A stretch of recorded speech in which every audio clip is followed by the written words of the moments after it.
Bismillahirrahmanirrahim. Assalamualaikum warahmatullahi wabarakatuh. Waalaikumsalam warahmatullahi Salam wabarakatuh. sejahtera bagi kita semua, pemirsa live streaming dimanapun berada.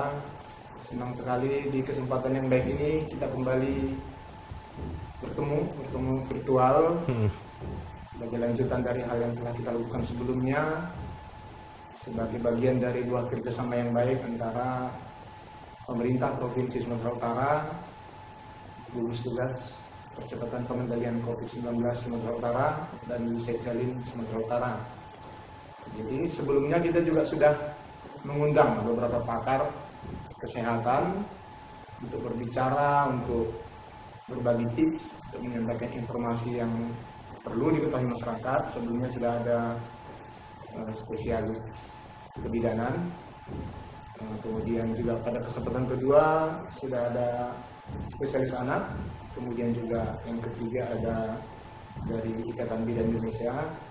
Nah, kali ini kita berbeda ini warnanya, bukan pakar kesehatan, tapi pakar segala hal dunia akhirat. Masya Allah. Jadi kita di sebelah kita atau di hadapan kita cukup jauh sehingga aman serangan droplet mudah-mudahan tidak sampai mengganggu kepada kami.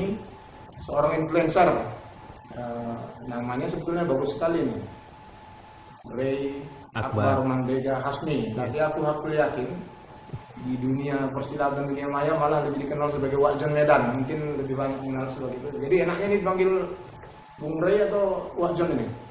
Apa aja lah bang, bebas lah, memang enak lah. Nah, beliau kita akan bertanya, ngobrol santai aja, apa sebetulnya hal-hal yang bisa dilakukan oleh influencer lah atau pengguna media sosial secara umum, anak-anak muda secara umum dalam kaitan upaya bersama kita untuk menyampaikan informasi yang dibutuhkan, khususnya tentang kesehatan ibu dan anak, dan lebih khusus lagi dalam situasi pandemi yang kita hadapi sekarang. Jadi sebenarnya kalau dari awal kita sudah menghadapi masalah besar ini terkait tingginya kematian ibu dan anak di Indonesia. Harus kita akui bahwa di ASEAN kita termasuk yang paling buruk. Jadi ada sekitar 300 ibu mati meninggal saat melahirkan per 100.000 peristiwa kelahiran. Jadi kita tidak bisa katakan ini sebagai persoalan kesehatan, tapi juga lintas sektor. Sejarah Setjalin juga berdiri memang karena keprihatinan ini. Nah, setelah kita menghadapi masalah yang sedemikian berat, meledak lagi COVID-19. Jadi mau tidak mau, sedikit banyak perhatian terhadap kesehatan ibu dan anak ini agak teralihkan dari fokus kita, karena kita berhadapan dengan sesuatu yang kelihatannya sangat urgen, sangat mendesak. Kita berlomba dengan waktu. Jadi misalnya ibu-ibu hamil tadinya itu diharuskan minimal 4 kali antenatal care, sekarang jadi 2 kali. Orang-orang yang harus menghadapi tindakan operasi elektif, artinya operasi-operasi yang bukan emergensi, juga sekarang relatif dipinggirkan. Tapi kita yakin sebetulnya ini tidak bisa lari dari fokus kita, kesehatan ibu dan anak. Ini jadi banyak pula aku yang ngomong ini. Apa? Nah, jadi kita mau nanya ini kepada Bung Ray atau Wakjon, apa sebetulnya yang bisa dilakukan oleh anak-anak muda, para pengguna media sosial yang punya pengikut banyak, untuk menyampaikan informasi lah, untuk membantu kesadaran, tumbuhnya kesadaran kesehatan ibu dan anak itu. Oke, terima kasih Bang Toga. Sebenarnya kalau menurutku ya, kesadaran anak muda terhadap pentingnya kesehatan ibu dan anak itu mungkin dipengaruhi oleh kondisi dia. Misalnya dia belum menikah atau enggak, mungkin dengan kondisi dia yang masih single, masih belum menikah, mungkin kesadaran itu sangat sedikit sekali gitu bang, kurasa. Tapi dengan dibarengi misalnya dia setelah berumah tangga, dia belajar ilmu mengurus anak gitu kan, gimana memberikan ASI misalnya, pasti lambat laun kesadaran pentingnya untuk kesehatan ibu dan anak itu akan muncul sendirilah. Gitu. Padahal sebetulnya hidup berkeluarga ini kan sebuah peristiwa besar ya. Iya. Kita untuk melakukan hal yang sederhana aja, misalnya mencuci piring dan sebagainya, ada ilmunya itu. Iya. Apalagi berkeluarga dan mengurus anak gitu. Jadi apa sebetulnya hal-hal yang perlu diperhatikan. Apa menurut Wak John ini perlu anak-anak muda lebih menggali informasi yang benar dan kemudian untuk menyebarkannya kepada masyarakat. Karena kan sayang sebetulnya orang yang punya followers ribuan, 20.000 itu kan sebetulnya dia seperti sudah punya media. Jadi koran-koran yang ada di Sumatera Utara banyak yang oplaknya 5.000 dan sebagainya. Jadi lebih bisa sebetulnya udah oplak si influencer ini. Kenapa tidak dioptimalkan untuk menyampaikan informasi? Apa triknya? Kalau Wajol kan termasuk orang yang banyak menyampaikan informasi yang benar lah sejauh yang kita tahu. Yang tidak benarnya sebenarnya gini Bang, sebenarnya ya kita juga nggak bisa kita salahkan mereka pengguna sosmed dengan follower besar itu mereka acuh ya dengan hal-hal yang seperti ini gitu kan. Kita juga nggak bisa memaksakan mereka, oh kau harus menyampaikan gitu kan. Soalnya mereka mungkin dari awal mereka mau bikin sosmed, mereka ada tujuan gitu, entah mereka hanya sekedar eksis, hanya untuk sebagai curhat aja gitu. Tapi aku yakin di balik semua itu banyak sih sebenarnya influencer di Instagram, di Twitter, Facebook dan YouTube yang sebenarnya mereka bisa untuk menyampaikan hal-hal yang lebih positif lah gitu kan, ketimbang hanya cuman kayak hai aku sedang di sini nih apa gitu, cuman sekedar memamerkan kehidupannya sehari-hari seperti itu. Mungkin mereka belum sampai aja pada masa atau kepada suatu titik kalau oh kayaknya aku nih harus menyampaikan ini, harus menyampaikan ya kan ada hadisnya walaupun sampaikanlah walau hanya satu ayat gitu kan. Maksudnya satu ayat itu mungkin bisa kita artikan disampaikanlah kepada orang di sekitarmu walau hanya satu hal yang benar seperti itu. Jadi ya paling enggak di sosmed kita mulailah kita untuk menyampaikan hal-hal yang lebih lebih berguna sih aku rasa. Ya contohnya itulah kesehatan ibu dan anak gitu ya. Kita harus lebih aktif aja sih mencari tahu, apalagi anak muda yang mungkin yang udah ada rencana, ada planning untuk berumah tangga. Ya namanya berumah tangga kan banyak hal yang dipersiapkan ya Bang ya. Dari persiapan gimana memanage hubungan suami istri, memanage keuangan, mengurus anak gitu. Tapi menarik kurasa itu bahwa memamerkan, karena memang harus kita akui media sosial ini emang untuk itu sarana pamer kan, sarana menunjukkan apa yang kita pikirkan, apa yang kita punya, apa yang kita lakukan, apa yang kita punyai, kadang-kadang siapa yang kita rindukan dan sebagainya. Nah ini menarik rasa ini. Jadi beberapa hal-hal atau protokol kesehatan seperti misalnya memakai masker, mencuci tangan sesering mungkin, menjaga jarak, physical distancing dan sebagainya. Ini kan sebetulnya bisa dipamerkan di dalam media sosialnya. Memang mungkin terlihat seperti hal biasa sih, apalah pakai masker, apalah cuci tangan aja kok untuk dibuat konten gitu ya. Sebetulnya dengan sering dia menunjukkan itu kepada followersnya itu pengaruh yang baik. Makanya disebut influencer kan sebetulnya memberi pengaruh kepada orang. Iya, berpengaruh. Nah, gimana kalau pandangan Bung Rey atau macam siaran sepak bola Bung Rey. Pandangan Wak John tentang ini gimana? Perlunya kita memamerkan protokol kesehatan yang benar. Iya, mungkin gimana ya? Mungkin misalnya nih ada satu orang influencer nih kan, pasti follower dia mengikuti dia kan pasti ada halnya, ada penyebabnya kenapa followernya mengikuti. Mungkin karena si kawan ini sering nge-branding tas-tas baru misalnya, terus tiba-tiba kok lebih sering memamerkan kayak cuci tangan, pakai masker gitu.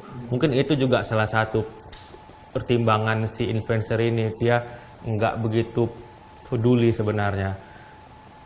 Tapi bilangnya gimana ya? Tapi saya rasa memang influencer perlu lebih kita dorong lah ya. Iya, perlu harus memicu, harus dengan dia misalnya cuci tangan, dia mengatakan saat kadang-kadang kita tidak sadar, misalnya berfoto rame-rame kan. Ini kan sebagai seorang influencer, sebagai orang yang punya pengikut besar, mau tidak mau sebetulnya dia harus menerima dirinya sebagai role model bagi orang lain. Jadi seperti kutipan dari Spiderman itu bersama follower yang besar juga sudah Ada tanggung jawab yang besar. Jadi kalau misalnya kita hanya di follow atau diikuti 20-30 orang, menyalah postingan kita itu, Ya, tidak nggak besar boleh. dampaknya. Tapi kalau sudah 20.000, 30.000, 40.000 dan sebagainya, dia kan sudah jadi, itu dalam tanda kutip harus diterima itu, bahwa dia role model. Tapi Bang, gimana pula dengan influencer yang apa istilahnya yang nggak bisa juga, yang nggak kita pungkiri juga influencer yang acuh sebenarnya Bang. Acuh mereka dalam arti kata akun-akun aku kok, kenapa kalian yang sibuk mendorong-dorong aku untuk ngeposting ini gitu misalnya. Itu yang sebenarnya yang berat itu di situ. Menimbulkan kesadaran. Makanya saya sih berpikirnya lebih baik memulai dari hal yang kecil di rumah lah gitu. Kemudian juga sekarang banyak orang yang bilang yang kita hadapi sebetulnya bukan hanya virus ini, tapi juga banjir informasi Hoax banjir dan kebodohan. teori konspirasi Iya. dan sebagainya. Kadang-kadang bagaimana ya, ahli sendiri, para ilmuwan sendiri sebetulnya masih terus mempelajari sifat-sifat dari Virus ini ya. COVID-19 ini, artinya masih banyak temuan-temuan baru, Iya. fakta-fakta Masih baru. terus update terus ya. Kalau ilmuwan saja pun masih belajar, kenapa kita yang awam ini sudah menyampaikan informasi yang tidak pasti kan? Iya, Itu iya. makin bingung masyarakat. Nah, sebagai influencer lagi-lagi aku ingin nanya di pandangan Wak John, apa sebetulnya yang perlu kita lakukan sebagai orang dengan tanggung jawab sosial tadi untuk menghadapi banjirnya informasi Hoax tadi ya. hoax dan sebagainya. Kita kan tidak bisa juga selalu mengatakan bukan urusanku itu. Kalau Iya, iya. informasi itu sampai ke kalangan keluarga kita, Itu bahaya ya. dicerna oleh orang-orang dekat kita, kan itu bahaya juga. Gimana itu? Ya, kita bisa memposisikan diri kita sebagai filter Bang ya, filter. Maksudnya filter informasi di berita, filter informasi dan berita di keluarga kita dan lingkungan sekitar kita. Aku sudah pernah gini Bang, kawan bosku lah kan, udah berumur lah dia. Dengan gampangnya dia menyebarkan berita kematian Presiden Amerika. Itu ada di Facebook lah, itu sekitar 2 bulan yang lalu gitu. Kebetulan si kawan ini lebih sering pula nengok Facebook ketimbang nonton berita TV. Begitu dibacanya, meninggal ya ini ya, oh udah tanpa di cross check, tanpa diapain langsung di share sama dia, gitu. Makanya nggak bisa juga kita hindari, emang kayaknya orang-orang tua kita, maksudnya yang mereka yang ada gadget gitu kan, yang sering main Facebook, kayaknya mereka lebih sering sih, lebih gampang menyebarkan berita tanpa meng-cross check gitu kan, ini bener nggak beritanya ya kan. Biasanya kita kalau berita betul nggak ini beritanya, kita ngecek sana, ngecek media mainstream, ngecek ke sini, oh betul rupanya, terus kita tengok lagi ini kira-kira berita ini perlu nggak kita sebarkan, seperti itu gitu sih Bang. Makanya saya rasa sih kita dimulai dari lingkungan di rumah kita edukasi lah dah mak kita, adik-adik kita gitu. Jangan langsung disebarkan aja, harus tahu dulu sumbernya benar enggak, kayak gitu. Dan memang jika dibuat dalam bentuk diagram, jadi aku sering menggambarkan di intinya itu sebetulnya untuk mencari informasi di dunia maya yang luas ini, di intinya itu ada media-media mainstream, harus Di utama, mainstream ya. yang sudah memang punya nama lah, kita percaya. Itu pada inti informasi sebetulnya itu. Nggak usah lah kita sebut, nanti kita jadi macam endorse pula kan. Nah, pada lingkaran yang besar dari itu lagi, ada akun-akun yang terverifikasi. Memang dia tidak media besar, tapi sudah jelas siapa orangnya. Nah, Setiap yang sepertinya benar ya. para lingkaran yang lebih luas pada kegelapan hutan dunia maya itu, disitulah WA group, Facebook, dan sebagainya. Jadi itu jangkauannya lebih besar. Nah sebetulnya kalau bisa kita ajak orang harus lebih ke inti. Ketika dia dapat informasi dari dunia yang gelap ini, dari dunia WA yang lingkaran besar ini, WA group, Facebook group, dia harus merujuk lagi ke lingkaran yang lebih tengah, media, akun-akun terverifikasi, akun-akun dokter, akun-akun orang yang memang kita sudah tahu lah kredibilitas informasinya. Kalau belum yakin harus masuk lagi ke intinya. Sudahkah informasi itu dimuat oleh media kredibel, media informasi, harus ada 1, 2, 3. Nah, masalahnya yang cakupannya luas adalah lingkaran ketiga yang besar ini.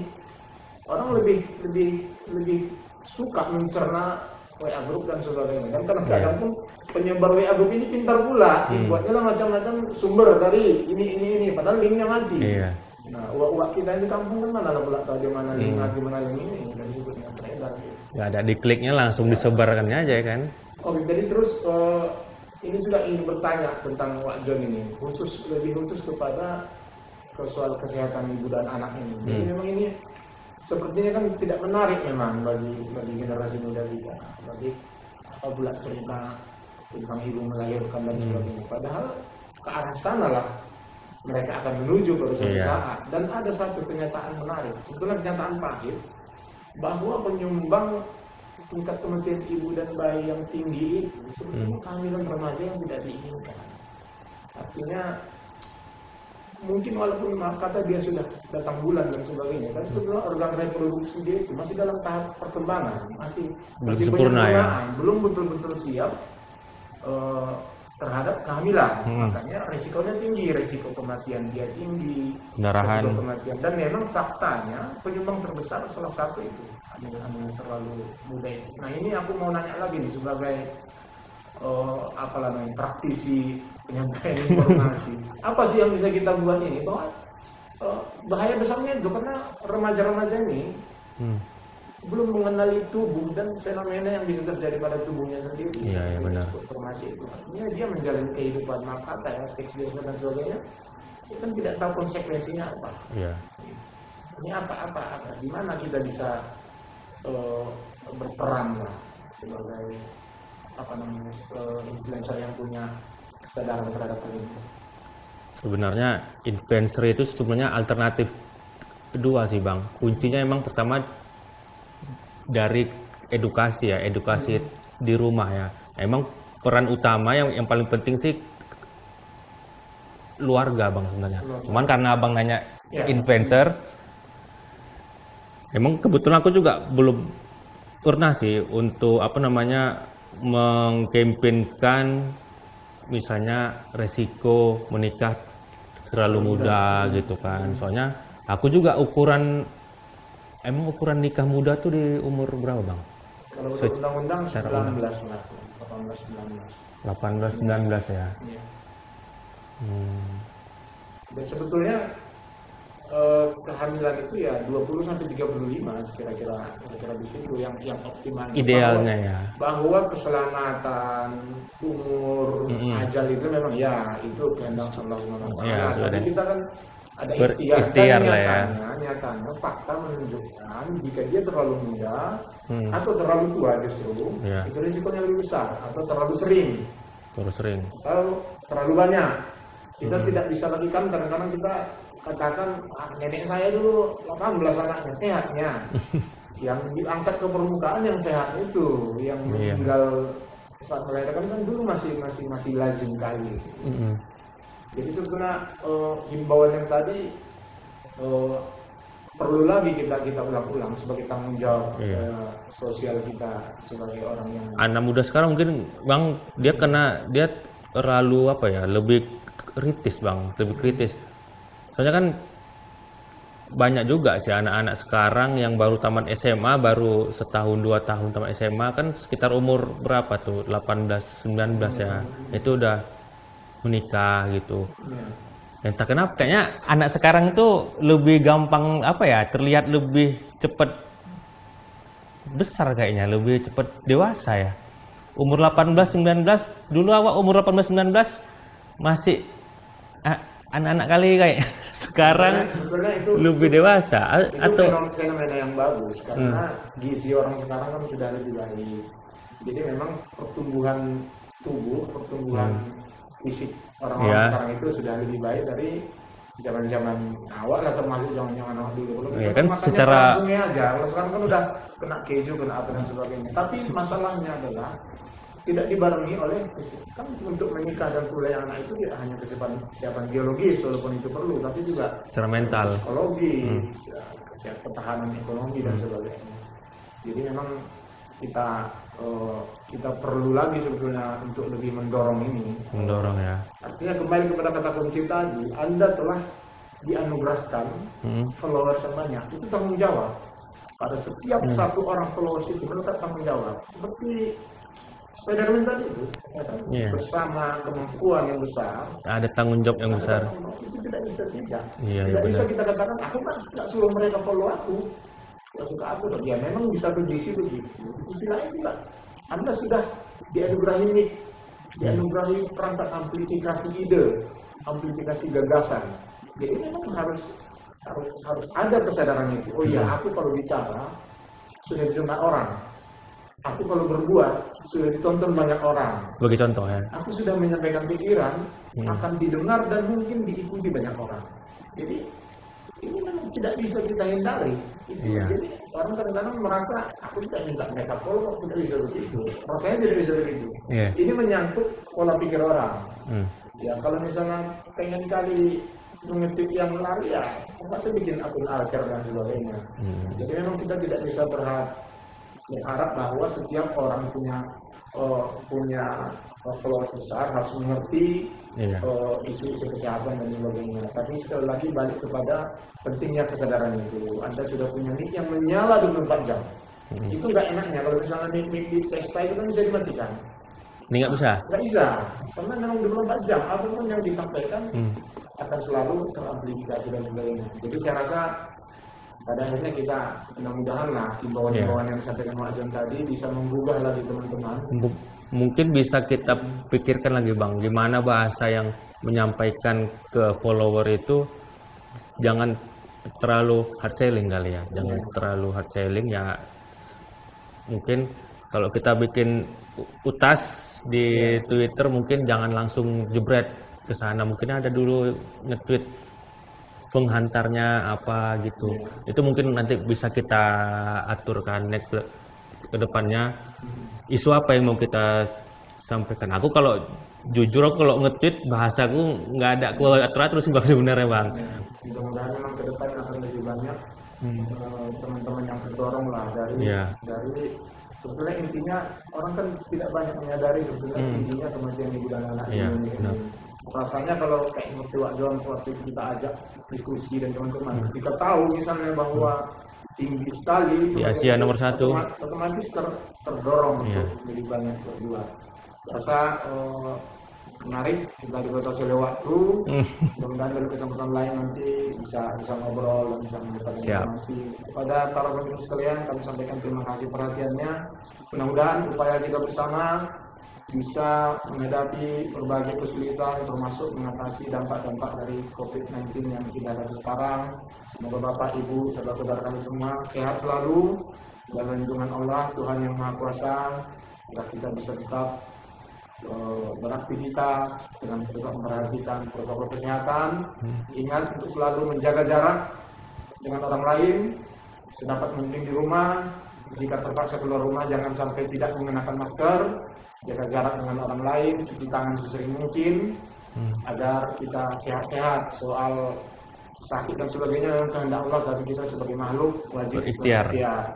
Terima kasih atas perhatiannya. Mohon maaf atas segala yang kurang dan tidak berkenan. Assalamualaikum warahmatullahi wabarakatuh. Waalaikumsalam warahmatullahi wabarakatuh.